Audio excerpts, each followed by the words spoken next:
Anak-anakku kelas 4 yang Pak Guru sayangi, bertemu kembali dalam pembelajaran tematik. Untuk kali ini kita akan membahas tema 6, cita-citaku, dan pada subtema 2. Kalau minggu yang lalu kita membahas tentang ciri-ciri puisi, ya. Salah satu ciri-ciri puisi diantaranya adalah puisi terdiri dari beberapa baris yang disebut dengan bait. Jadi puisi itu terikat oleh aturan seperti bentuk tulisannya berbait-bait dan berlari-lari atau berbaris-baris. Jadi kumpulan baris itu dinamakan dengan bait. Kemudian pada puisi lama masih terikat dengan rima atau majas. Nah, untuk kali ini kita akan membahas tentang bagaimana cara membuat puisi sesuai dengan hati perasaan kita. Ya, jadi tujuan pembelajaran kali ini kita akan membahas tentang bagaimana cara membuat puisi. Dan Pak Guru berharap nanti setelah pembelajaran ini kalian dapat membuat puisi dengan baik sesuai dengan hati kalian. Ketika kalian senang, atau ketika kalian bersedih, atau kalian sedang berlibur dan sebagainya. Jadi puisi itu merupakan karya sastra sesuai dengan hati perasaan pengarang puisi. Nah, anak-anakku, sebelum Pak Guru lanjutkan, mari kita buka pembelajaran untuk bahasa Indonesia kali ini pada tema 6 subtema 2, yaitu tentang membuat puisi. Dengan harapan mudah-mudahan pembelajaran kali ini bersama ridha Allah, mari kita buka dengan ucapan Bismillahirrahmanirrahim.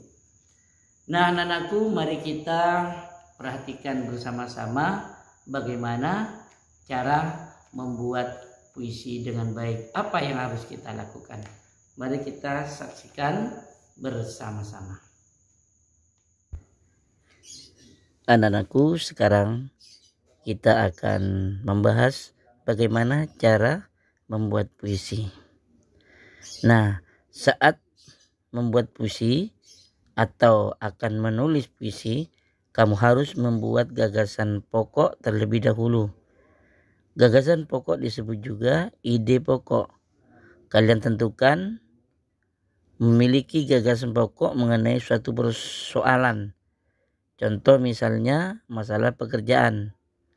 Nah, seperti saat ini kalian memiliki cita-cita pekerjaan. Ada yang bercita-cita bekerja sebagai dokter, pedagang, pilot, tentara, ataupun jadi guru.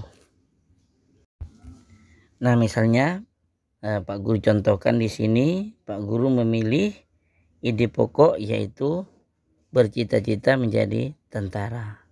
Maka puisi yang Pak Guru buat, contoh misalnya tentara, engkau prajurit terbaik bangsa, berjiwa pemberani tanpa ada rasa takut, berlatih di medan tempur demi Indonesia, melawan pemberontak sampai mereka takut. Jadi tentara adalah cita-citaku, mengamankan NKRI adalah tujuanku, seragam loreng akan jadi kebanggaanku, NKRI adalah negaraku. Puisi membutuhkan imajinasi.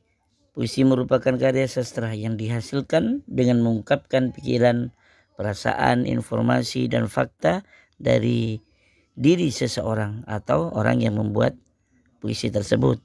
Untuk menghasilkan sebuah puisi yang baik, kamu juga harus memperhatikan ketepatan kata-kata.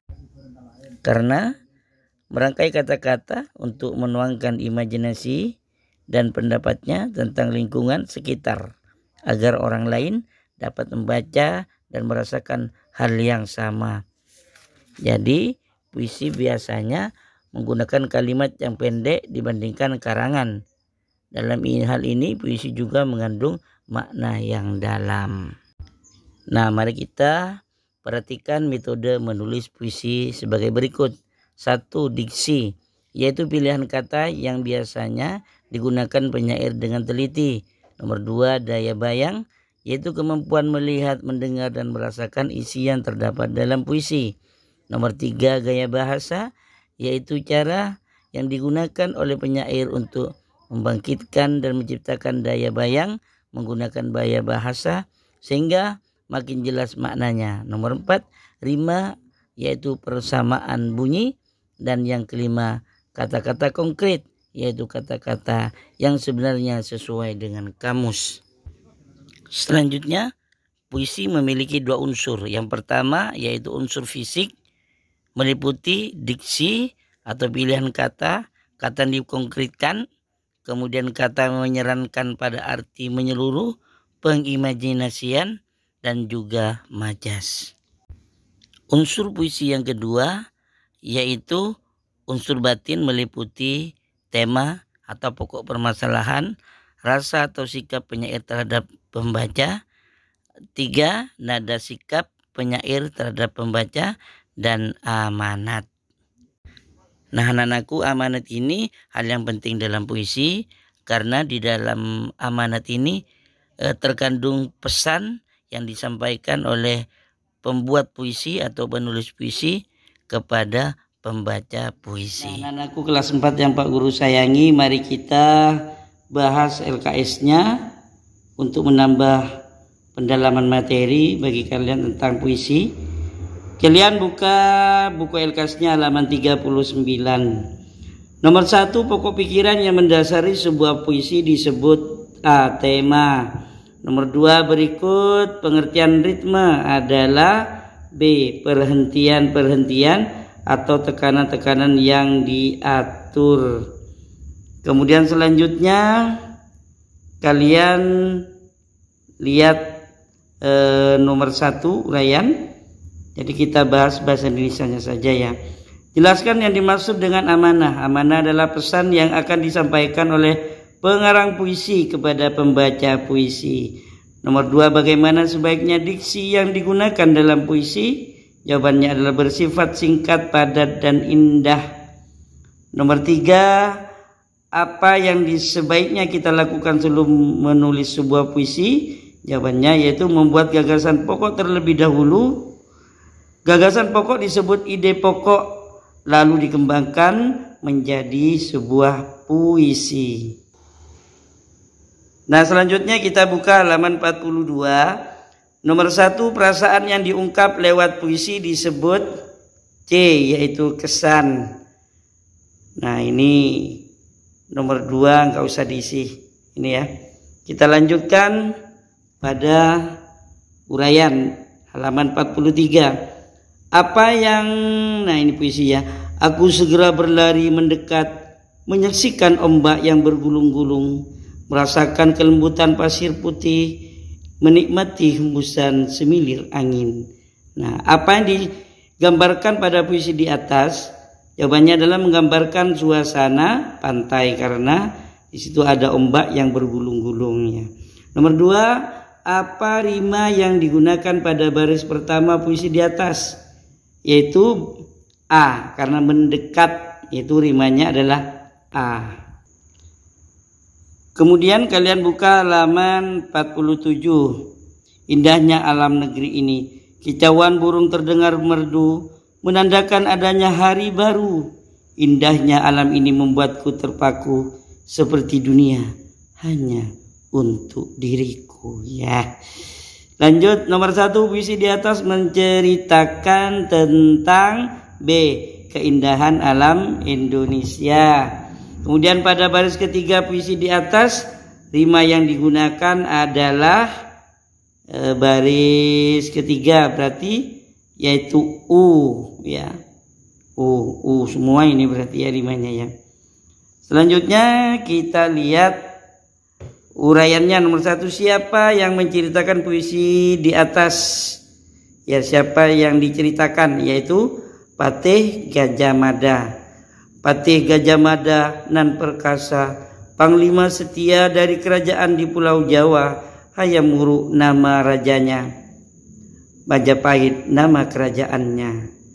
Nah, nomor 2, apa nama kerajaan pada tokoh yang diceritakan dalam puisi di atas? Jawabannya adalah kerajaan Majapahit. Kemudian selanjutnya kalian buka halaman 51. Berikut yang tidak termasuk hal-hal yang harus diperhatikan dalam membaca puisi adalah, jawabannya adalah B, yang tidak ya menggunakan atau digunakan pakaian yang mewah. Ini pakaian yang mewah tidak ada hubungannya dengan puisi.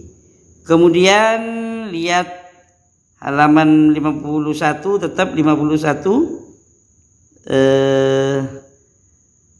Nomor 5, bagaimana seharusnya mimik wajah pada saat membacakan puisi, yaitu harus sesuai dengan isi puisi.